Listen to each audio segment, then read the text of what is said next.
Olá, eu sou o Blitai e hoje nós vamos dar sequência à nossa saga aí pelas raças de Tormenta 20. Galera, nós já terminamos de analisar aqui todas as raças do livro base de Tormenta 20, né, do livro de regras.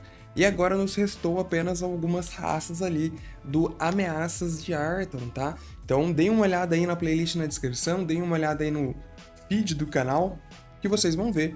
Tá, já tem todas as raças ali do livro base, a gente sempre tá analisando, analisando uma raça do livro base e uma raça do Ameaças de Arton. Entretanto, agora como finalizamos o livro de regras, a gente vai dar sequência só com as raças que faltam do Ameaças de Arton. Então eu sempre vou trazer nos próximos vídeos duas raças para vocês direto do Ameaças de Arton, tá bom? Que a gente ainda não falou por aqui. Com exceção de hoje, que a gente vai falar dos Morro, eles são bastante aí, então a gente vai falar só sobre eles nesse vídeo. Deixa o like, se inscreva no canal, deixa um comentário para ajudar no engajamento, para o YouTube recomendar o vídeo para mais pessoas, clica aí no botão Seja Membro, por apenas R$3 por mês, você consegue ajudar muito aí o canal e ter vários benefícios. Muito obrigado a todos os membros, vocês ajudam muito, cara, vocês não fazem ideia o quanto esses R$3 no final do mês acaba ajudando muito o canal a se manter, tá bom? Então muito obrigado a todo mundo que apoia, todo mundo que contribui de alguma forma, valeu mesmo, e vamos falar dos Morro ou Moreal, né? Eu conversei, inclusive isso com os criadores de Tormenta lá quando eu encontrei eles na CCXP do ano passado, e eles falaram, cara, a questão das pronúncias, ela é muito subjetiva, né? O original, assim, o jeito mais correto de se falar é de fato Morro, porque ele vem do latim e ele é inspirado em um livro muito legal, inclusive, chamado A Ilha do Dr. Morro. Então, esse livro é uma fantasia em que um cientista fazia, né, experimentos com animais e transformava esses animais em pessoas.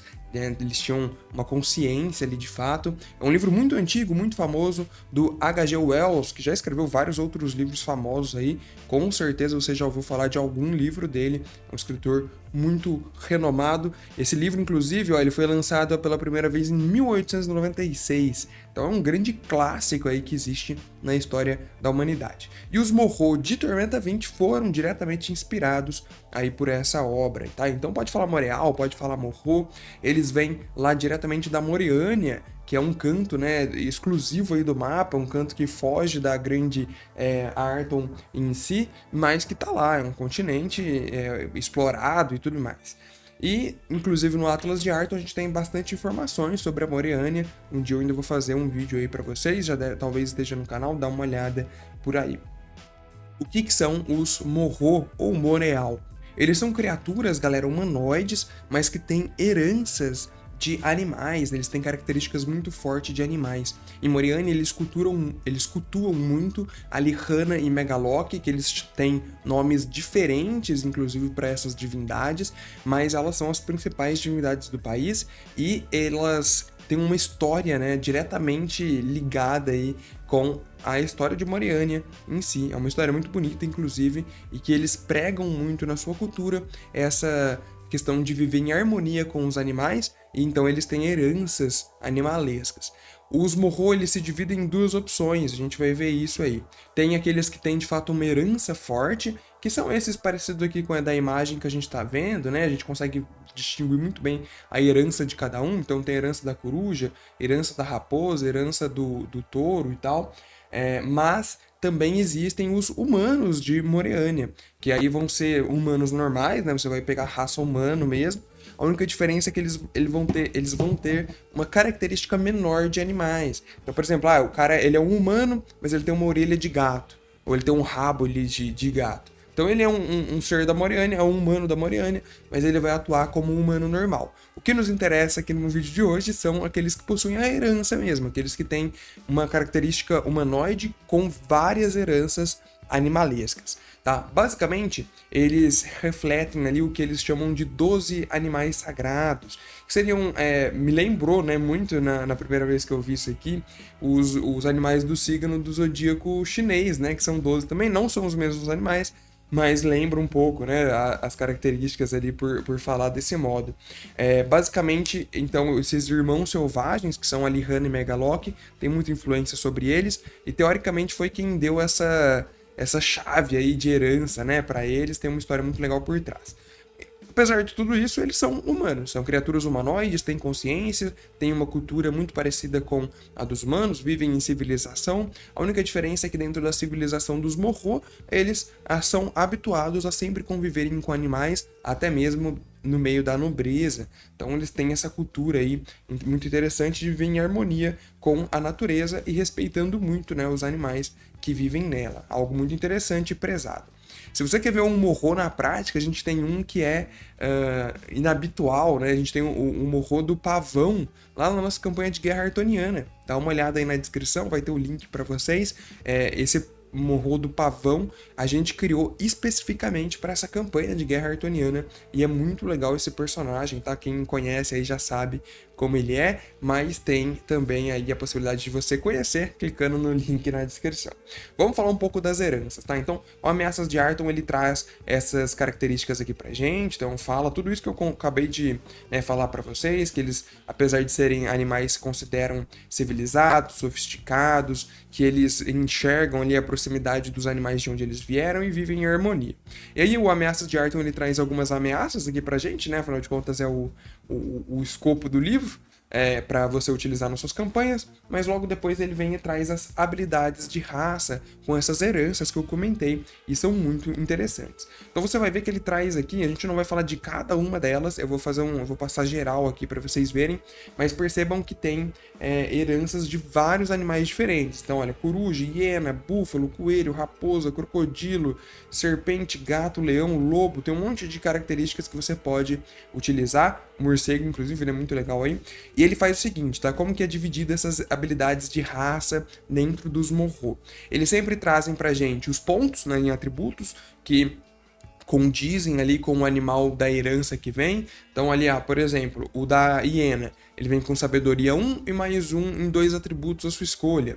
O da coruja, sabedoria 1 e mais 1 em 2 atributos também. Então, basicamente, ele vai seguir essa regra, né? Ele vai sempre trazer um atributo já específico com um ponto selecionado e mais um ponto em 2 atributos que o jogador vai escolher. Além disso, ele começa a trazer pra gente algumas habilidades de raça, né? Algumas características que também vão estar ligadas aos animais. Só que eles sempre tentam colocar um ataque extra. Lembra aquele lance de você gastar 1 PM na ação de agredir? Você consegue dar um ataque extra derivado daquele animal. Então pode ser ali uma garra, pode ser uma mordida, pode ser uma chifrada, vai depender da herança do animal que você é, mas eles sempre tentam encaixar. Então aqui vocês podem ver, né, no exemplo, você tem aqui o búfalo. O búfalo ele tem um ataque extra corpo a corpo dos chifres. Então você fez a ação de agredir, gasta 1 de PM, você faz esse ataque extra aí, causando 1d6 de dano. A maioria deles, tá, é sempre aí no 1d6. E aí ele sempre vai trazer pra gente alguma outra habilidade que esteja relacionada ao animal. É muito legal ver aqui que a coruja tem a sapiência, né? Um lance da inteligência. Você fazer uma coruja arcanista pode ser algo muito interessante, pode dar certo. Ou clérigo, né? Dá pra fazer algo bem legal. O búfalo, por outro lado, ele já tem a questão do faro, ele cheira melhor e tudo mais. A hiena também, né? Esses animais que são mais voltados nesse sentido, têm habilidades parecidas. E depois ele traz uma outra característica, uma habilidade de raça, que esteja relacionada também ao animal, mas de um outro modo, né? Um modo mais físico, né? Então percebam, um deles vai ser ali, por exemplo, o do coelho, né? Ele tem a pata de coelho. Você faz um teste de uma perícia baseada em destreza, você pode gastar 1 PM para rolar 2 dados e pegar o melhor resultado, ou seja, você rola em vantagem. Falando que como se, né, o coelho ele fosse ali muito rápido, né? Então ele teria uma destreza mais interessante para fazer algo nesse sentido.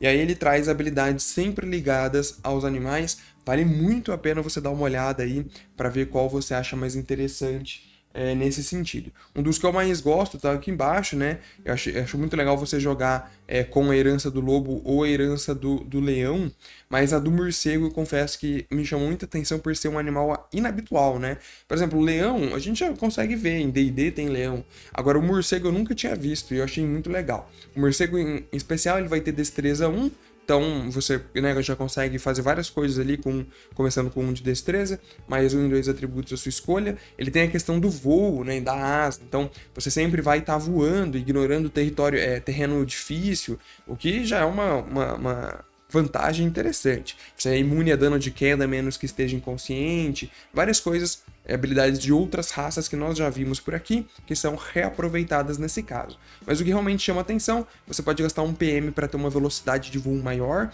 ao invés de 9 metros aí percorrer 12, e ele tem as características aqui. Então, criatura da noite, sempre, lembra, sempre ligada à raça da herança. Então, o morcego, ele realmente é uma criatura da noite, então tem essa característica.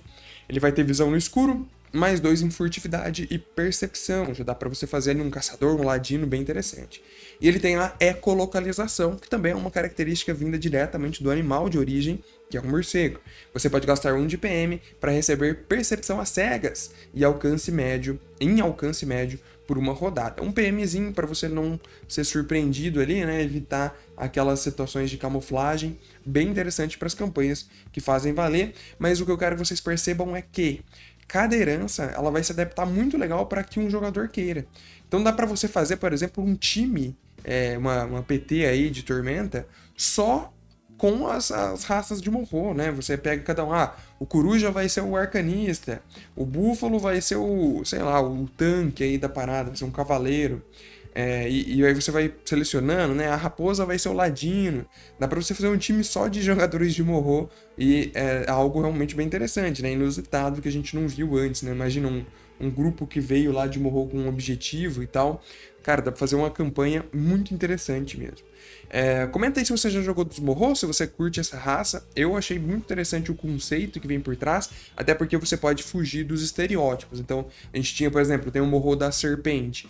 Ele foge do estereótipo do Naga, porque o Naga ele já vai ser visto como que é uma outra raça que tem aqui, né? Que eles são devotos a Zaz, ou ele sempre vai ter essa dúvida sobre ele. Você pode, ao invés disso, para fugir desse estigma, pegar aí um Morro da Serpente. Então ele traz outras opções para que você atinja aí a mesma finalidade, né? O que é muito legal. Deixa o like, se inscreva no canal se você gostou, comenta aí se você já jogou de Morro ou tem interesse sobre isso. Eu quero muito saber como foi a sua experiência. Deixa o like, se inscreva no canal, um abraço e tchau, valeu!